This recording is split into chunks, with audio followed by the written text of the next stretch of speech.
हृदय रोग से मुक्ति साहित्यिक पुरस्कार प्राप्त एक हृदय रोगी चिकित्सक की बेहद लोकप्रिय आत्मकथा का मराठी से अनुवाद। चैप्टर फर्स्ट, आघात 1.10। हॉस्पिटल शब्द लैटिन के मेहमान इसी अर्थ के शब्द से बना है, हॉस्पिटैलिटी यानी मेहमान नवाजी। परंतु हॉस्पिटल की रचना व वातावरण में आदर, आतिथ्य या सहानुभूति का मूल उद्देश्य कहीं शेष नहीं है।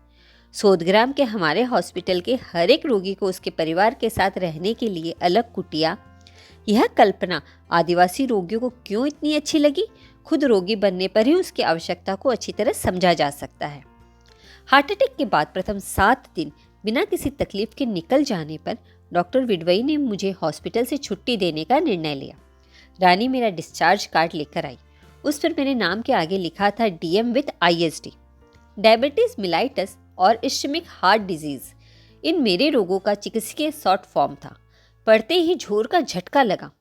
मेरा रोग मुझे मालूम था, फिर भी इन अक्षरों का ठप्पा अपने ऊपर लगा हुआ देखकर अचानक महसूस हुआ कि आज से मैं भी उन बिन चेहरे वाले हजारों रोगियों की भीड़ का एक भाग बन गया हूँ हमेशा के लिए। आज तक मैंने भी सैकड़ों रोगियों पर इस रोग के ठप्पे यांत्रिक रूप से लगाए थे, परंतु इन ठप्पे लगे हुए रोगियों को कैसा लगता होगा यह कभी महसूस नहीं किया था। रोगियों का रोग निदान एवं उपचार हमारे लिए बौद्धिक कसरत थी, वैसे ही रोग ढूंढ कर निकालने की हम डॉक्टरों की बौद्धिक करामात होती है। रोगियों का रोग भावना के स्तर पर हमने कभी भोगा ही नहीं। आज खुद रोगी होने पर कई बातें समझ में आने लगी थी। मेरी बीमारी में अनेक परिचित लोग मिलने आते। हर एक को देखते हुए मेरे मन में गणित चलता था, इनकी उम्र कितनी होगी? होगी कोई 55 वर्ष। अभी और कितने वर्ष जिएंगे? करीब 20 वर्ष। कितने भाग्यवान हैं, मेरा तो कुछ दिनों का भी भरोसा नहीं। हर एक के जीवन से मुझे ईर्ष्या हो रही थी।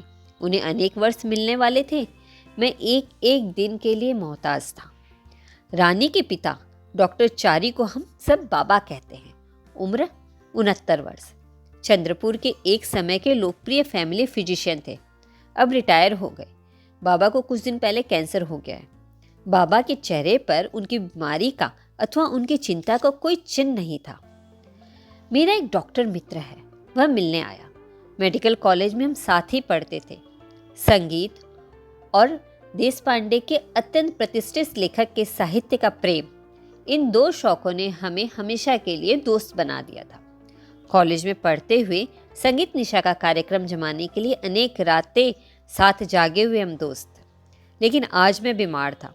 ऐसी स्थिति में मिलने की कभी नौबत नहीं आई थी।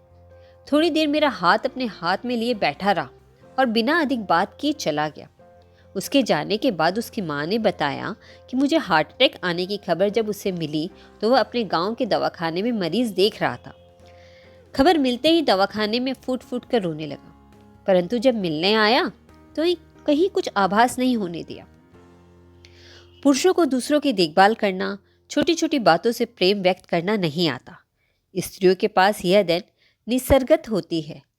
ऐसे समय पुरुष बहुत ऑकवर्ड या अस्वाभाविक हो जाते हैं। क्या बोलूं, कुछ समझ में ना आए तो आखिर बेचारे राजनीतिक चर्चा शुरू कर देते हैं। अनेकों की जिज्ञासा उनकी चिंता की अपेक्षा अधिक प्रबल हो जाती है। यह रोग क्यों होता है, इस संबंध में चर्चा होती है। उनकी जिज्ञासा पूरी करने के लिए आज एक पूरा डॉक्टर जो उन्हें मिल गया था, और वह भी अनायास बिस्तर में जकड़ा हुआ। भागेगा कहाँ? चलो यहाँ तक भी ठीक था, लेकिन कुछ लोगों द्वारा आपके इस रोग में क्या कॉम्प्लिकेशंस हो सकते हैं, यह पूछने पर मुझे उनकी सारी संभावनाओं के बारे में बताना पड़ता था, जिन्हें भुलाने की मैं कोशिश कर रहा था। उतने पर कुछ संतोष नहीं होता। फिर उसमें क्या होता है? जवाब में इस रोग के कारण अचानक हृदय की धड़कन रुक जाने से मनुष्य कैसे मर सकता है, इसका विस्तृत वर्णन मैं करता। कोई आसपास न होता तब मेरा पुनः उस आक्रांत करने वाले मूलभूत प्रश्न की ओर मुड़ जाता। मन में जोड़ तोड़ शुरू हो जाती। कितने प्रतिशत संभावना है मेरी मृत्यु की? कितने प्रतिशत संभावना है कि मैं और 1 वर्ष जी सकूंगा, 5 वर्ष जी सकूंगा? जिंदा रहा तो क्या करूंगा?